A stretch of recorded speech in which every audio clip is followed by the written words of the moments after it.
Aujourd'hui, on se retrouve du coup devant le parc Epcot. Avec la fameuse boule emblématique du parc. Et là, on est en direction de l'attraction La Reine des Neiges.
Nous sommes actuellement devant le lac du World Showcase qui est assez somptueux puisque nous pouvons voir tous les pavillons des pays et ça a un effet très magique puisque on dirait qu'on fait le tour du monde en une journée.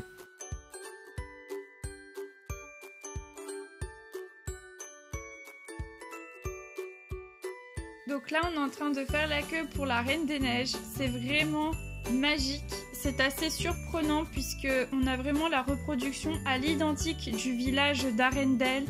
C'est vraiment extraordinaire. Avec un petit côté festif et il y a des petits clins d'œil du film, notamment je pense au drapeau avec la tête d'Elsa.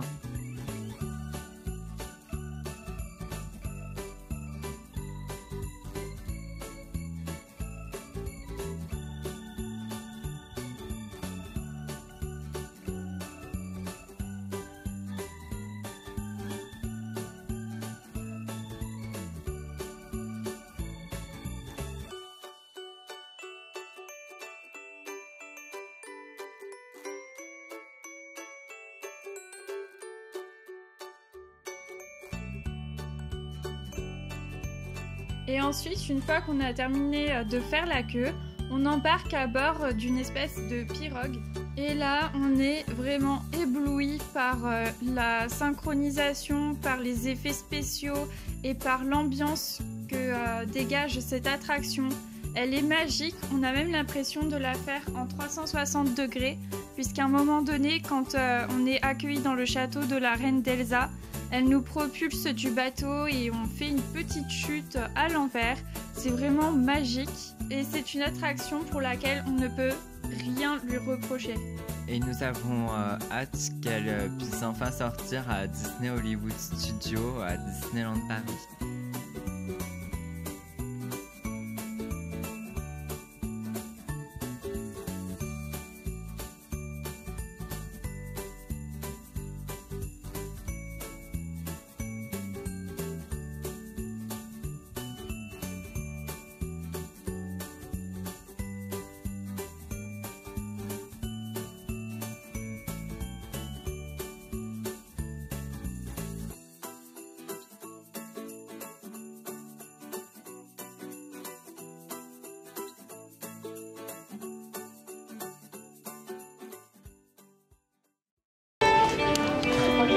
On vient de sortir de l'attraction La Reine des Neiges et juste après on est allé rencontrer Anna et Elsa. Vu que le tour du parc n'ouvre pas avant 11h, on essaye de passer le temps en faisant les petites rencontres avec les personnages.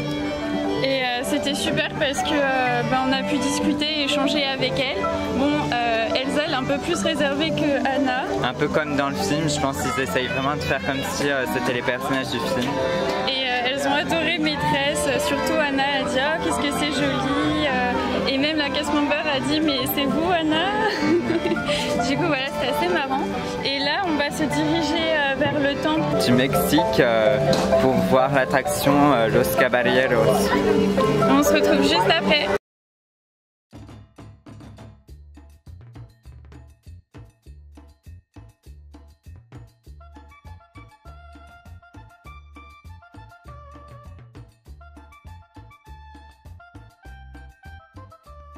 Pour aller voir l'attraction de Los Caballeros, nous nous sommes rendus à l'intérieur de la pyramide parce qu'en fait l'attraction se situe à l'intérieur du pavillon mexicain. Et avant de pouvoir voir l'entrée de l'attraction, vous avez tout un land sur le monde de Coco et plus particulièrement del Dia de los Muertos. Et c'est assez somptueux puisqu'il y a beaucoup de couleurs, on est dans la nuit. Comme si on était le jour del Dia de los Muertos et que les revenants venaient. C'était assez beau à voir et c'est vraiment un pavillon que je conseille le plus à faire.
Donc là on vient de sortir de l'attraction Los Caballeros.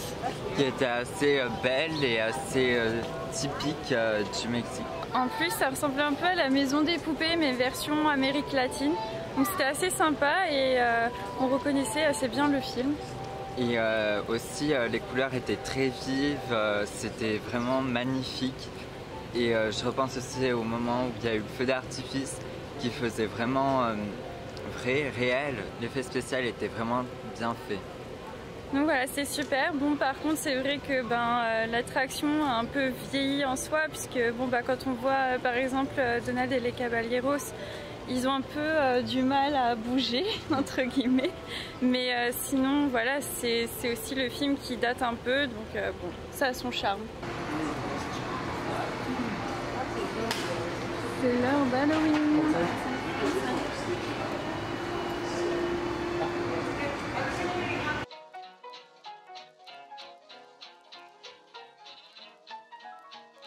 Maintenant, on se dirige progressivement vers l'attraction de Nemo pour laquelle nous avons pris les Fast-Pass. C'est une attraction pour laquelle vous serez à l'intérieur d'un coquillage, un peu comme dans La Petite Sirène à Magic Kingdom. Et les effets spéciaux étaient assez bien faits puisqu'ils mélangeaient les animations du monde de Nemo ainsi qu'avec un vrai aquarium où il y avait de vrais poissons. Et c'était assez surprenant et atypique d'une attraction Disney.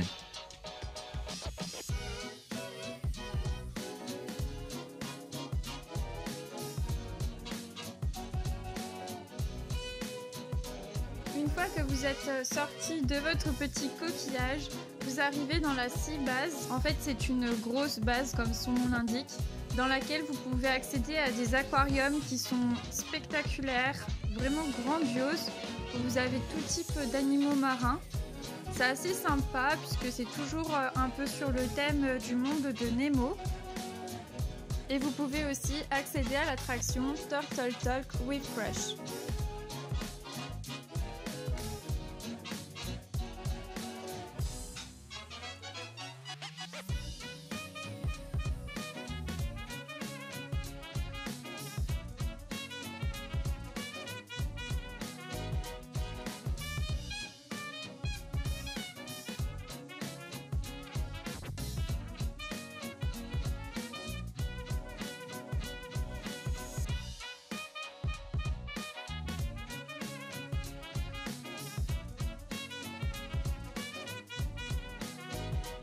Là on vient de faire Nemo. Et c'était super beau à voir. Bon bah ça retrace bien l'histoire de Nemo. Aussi on a fait au même endroit une attraction On parle avec Crush. Du coup c'était bien fait. Les animations étaient bien en rapport avec ce que les personnes disent et aux réactions justement des personnes aussi. C'était assez bien, c'était interactif puisqu'en fait on pouvait parler avec la tortue, Nemo et toute la compagnie. Donc voilà, du coup c'était super bien. Bon après ça reste un peu enfantin. Cette vidéo touche à sa fin.